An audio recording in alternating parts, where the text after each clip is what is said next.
What is up? So like a week or 2 weeks ago, whatever it's been now, I was tinkering around in here with the SCRs and some ideas of some frequency skipping stuff. And I posted that video.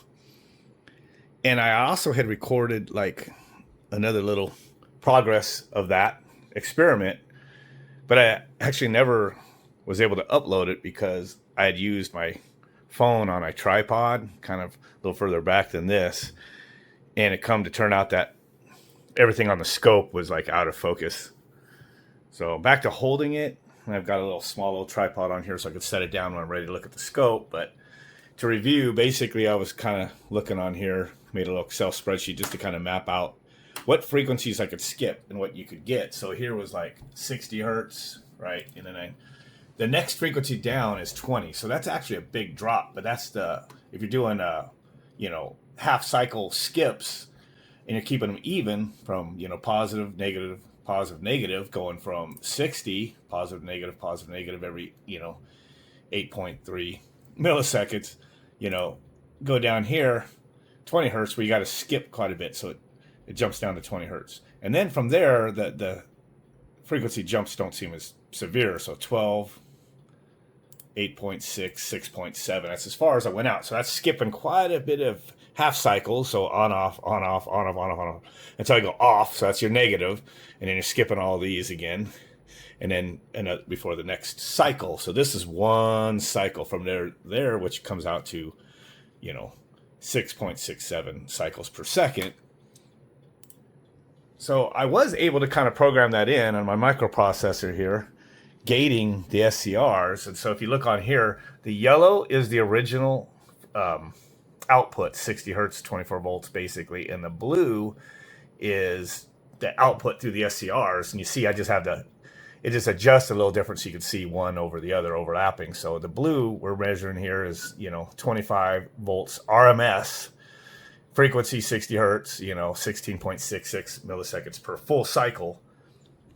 So if I kind of just set this down here, maybe a little crude, make sure it's focused.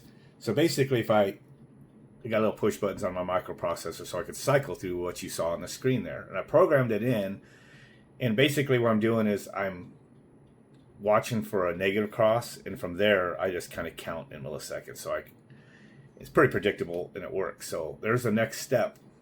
So if it's capturing it, you can kind of see it's now, the average RMS is about 15 volts, 20 hertz, pretty much exactly. And there's your time period and how many milliseconds that's taken, 49.97 or whatever. That's how many for the period. But we're pretty much just after the frequency, really. So your peak-to-peak voltage is always the same, by the way. It's just that the RMS is now lower. So I just skipped it down to 12 megahertz, and you can kind of see the average voltage is about 11.7.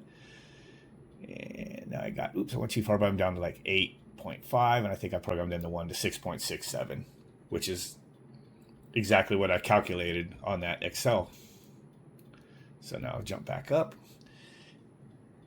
Now, for shits and giggles, something I thought of doing just right off the cuff. See, I had this load on there. That way it keeps the minimum current for the TRIACs. I take that off. You're back to where it looks funny. So instead, and hopefully it doesn't kill that little transformer, but basically I have a 24 volt transformer over there, whatever rating it is. So I'm not going to do this too long for the sake of that convenient, transformer there. But 24 volts comes in, goes through a 5 amp fuse, and it's going through, the SCRs over here. This is the 5 volt side, switching those optical isolators and all that. So output, which you just saw on the screen, instead of going across that load, the load is now going to be, guess what, the secondary side of a 24 volt transformer. What's going to come out the primary side of that transformer? Approximately 120 volts again, which connected to that is that fan right there on low speed. So I don't want to kill it, but let me just put it on there. And guess what? The fan is running. I wish I could have found a lot smaller fan around here, but anyway. Still got a pretty good looking waveform right there. Actually cleans it up a little bit, I think, with the inductor. So it's on low. Kind of hear it.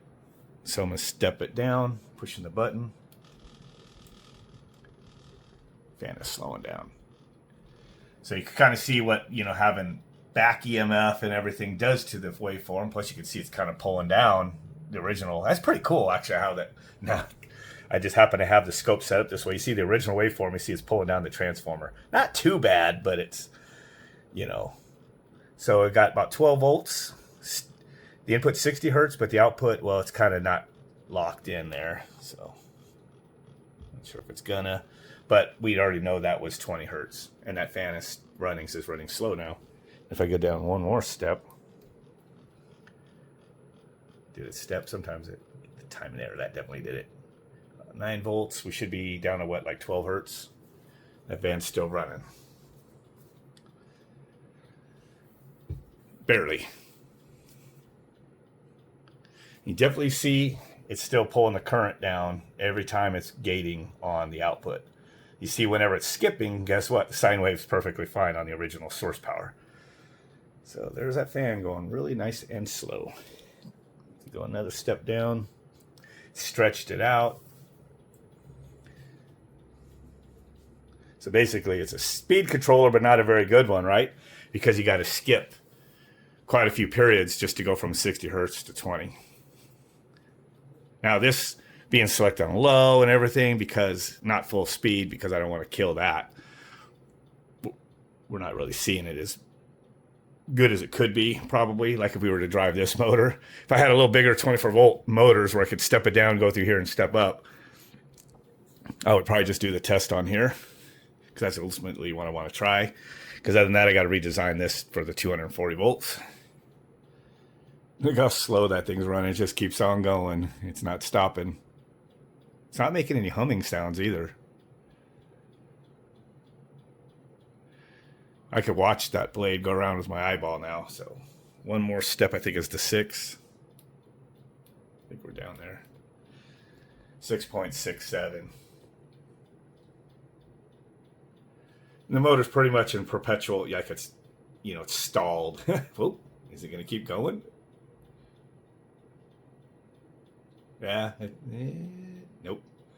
It actually stalled completely there. So I don't know if that's probably a shaded pole motor, unless it's got a little capacitor in there, but this might be too much for it. You can still see it is trying to put this on high. Nope, nothing. Let me go back up the frequency. Another one. Yeah, the motor overheated, but I don't think so. Nope, there it goes. So I think that's back up to 20 hertz. Yeah.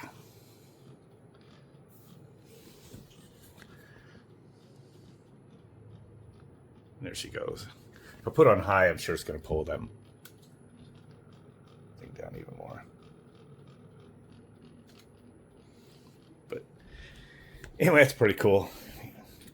Unplug that. Again, you can't see the pulses. So I'll put the load back on here. Now you got it back the way it was.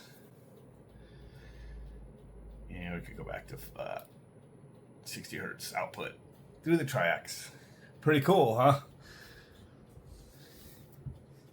I didn't have like a 24 volt AC motor to try it on, but I was just thinking, you know what? Step down to 24, we'll step it back up to 120. And there we go.